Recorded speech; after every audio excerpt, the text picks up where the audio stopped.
goes out, never goes out, no, no. Hello YouTube, this is the Bucket coming to you today with the Beretta APX Carry.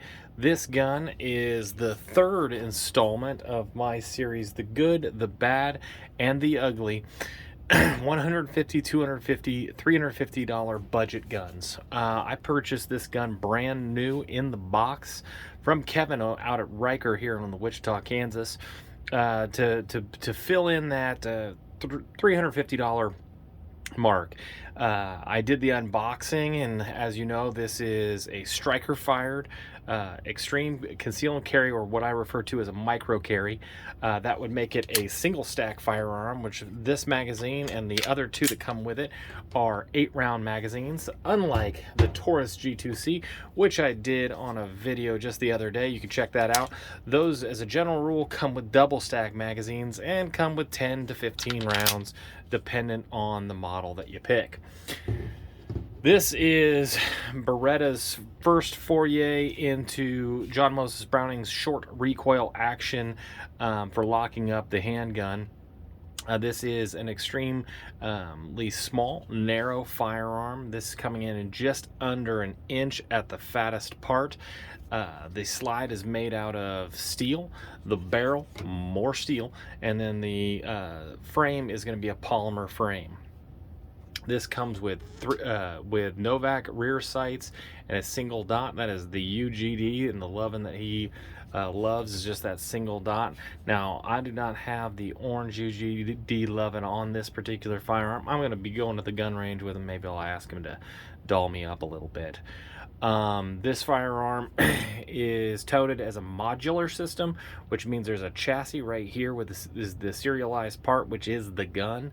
As I went to Beretta's website, you can get different frames for this gun, but as of right now, there is no kit to convert this carry single stack into a compact, into a Centurion, into a full size. What you see is what you get as far as size. Now, you can get different colors. You can get an OG green, you can get FDE, but as far as changing it from one size firearm to another like you can with the Sig Sauer P320 series, they don't currently have that as an option. A couple of things that I noticed when I unboxed this gun. One of the first things that I'll do is I'll just set the striker and I'll let it go. And I have had a lot of problems with this firearm setting the striker, letting it go, and it not coming back into battery. Which is really kind of frustrating if you like to practice with your trigger control and practice with your trigger. Now, I will say, when I drop the trigger, I drop the slide, bring it all the way back, and let it go. It will come into battery with a full slide, so I'm sure that this gun will run. But as far as training purposes, this gun is not what I would refer to as ideal. You can see it right there. Didn't get into battery. Trigger's dead. Can't do anything with it. Got to give it a whack on the end to engage that trigger.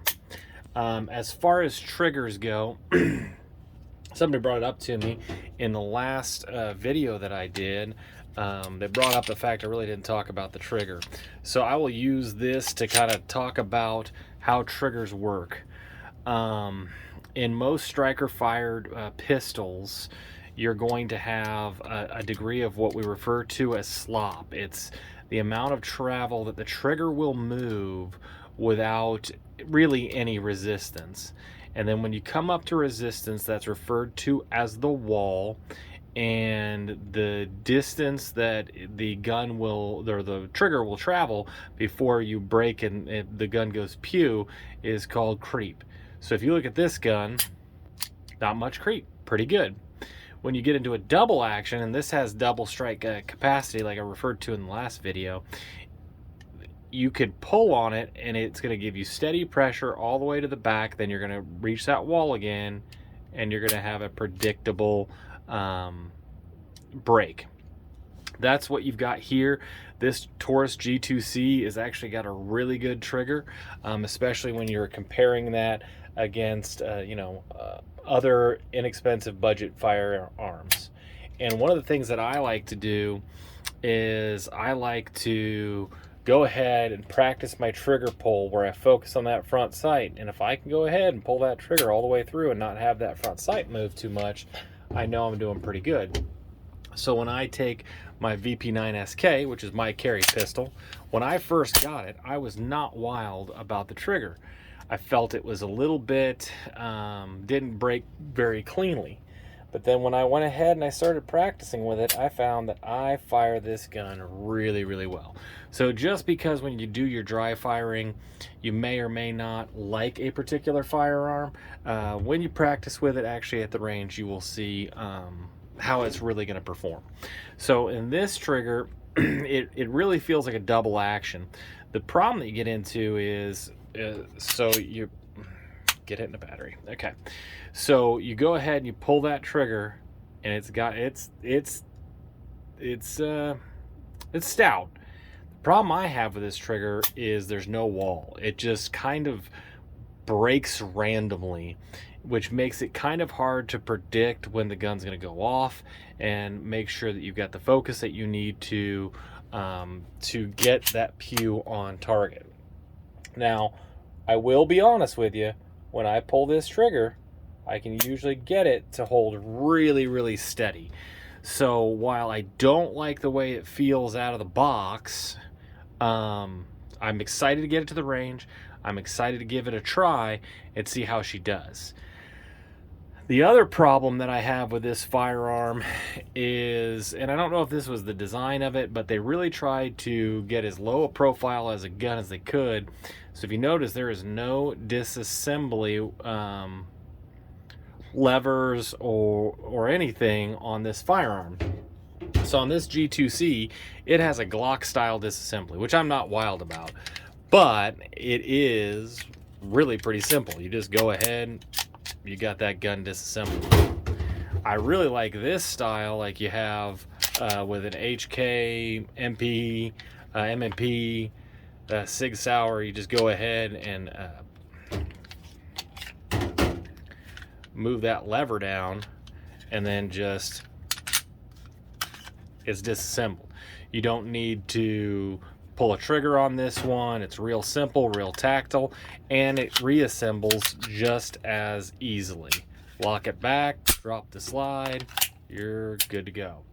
With this one, very similar, even a little bit more similar than the Sig.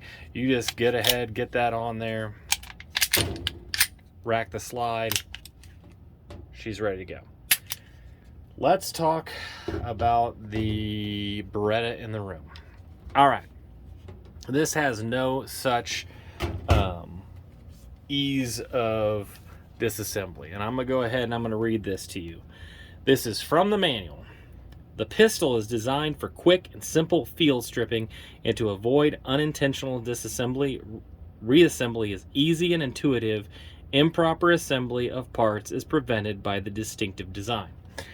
Okay, that is what Beretta thinks this is, and you be the judge on what you think it is. So first, you need to get a couple of tools. You're not going to be able to do this without tools.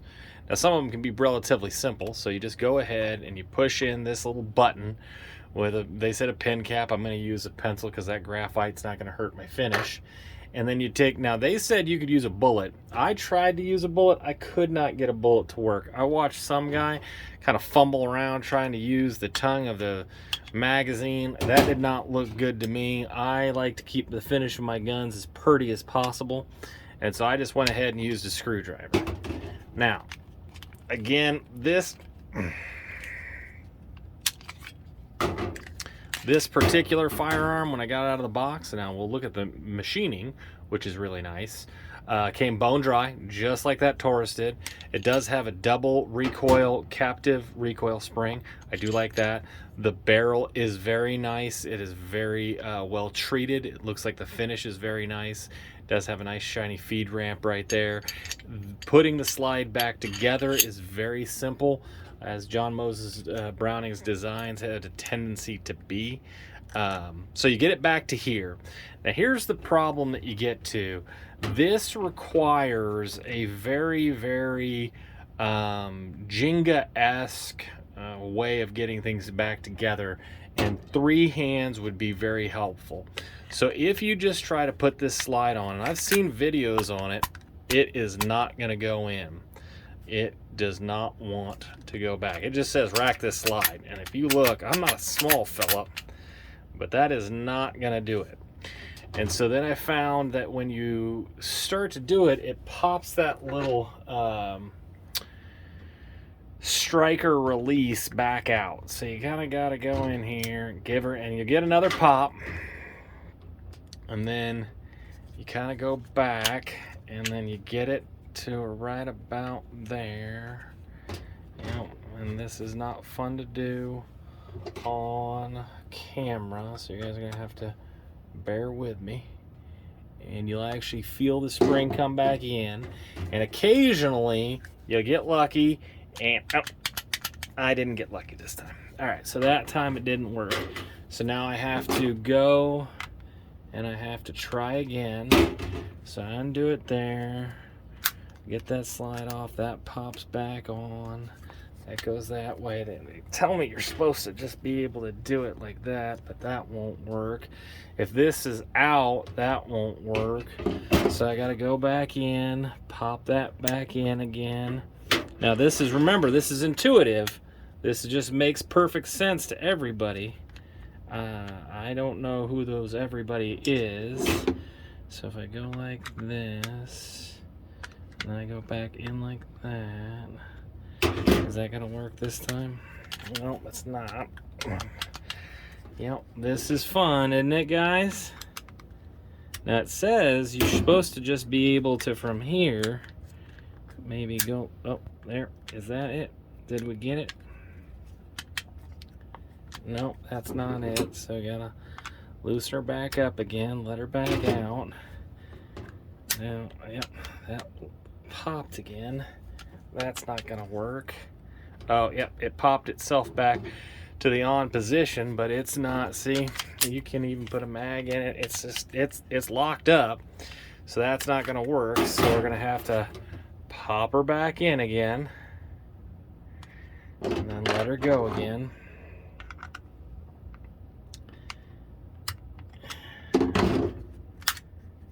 Now that's all the way off. We got that back in there. Good. Yep. Oh, there we go. Did it just go? Yep, she went that time. Okay, so this, and I quote from Beretta, "This pistol is designed for quick and simple field stripping and to avoid unintentional disassembly. Reassembly is easy and intuitive. Improper assembly of parts is prevented by this distinctive design." We give us a quick little moment to think about the words that just came off of that page. If you are telling me that that assembly and disassembly is easier than the VP9SK, or even easier than the Taurus G2c, which, by the way, this is $100 cheaper than this one, with 4 more rounds of mag capacity.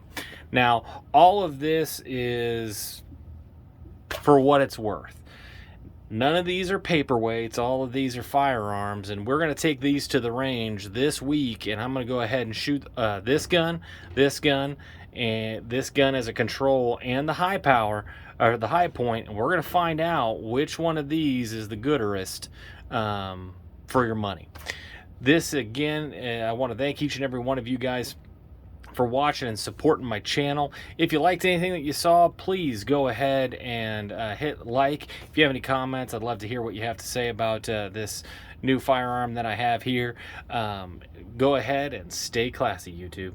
I learned a lesson. Never half-ass 2 things. Whole-ass 1 thing.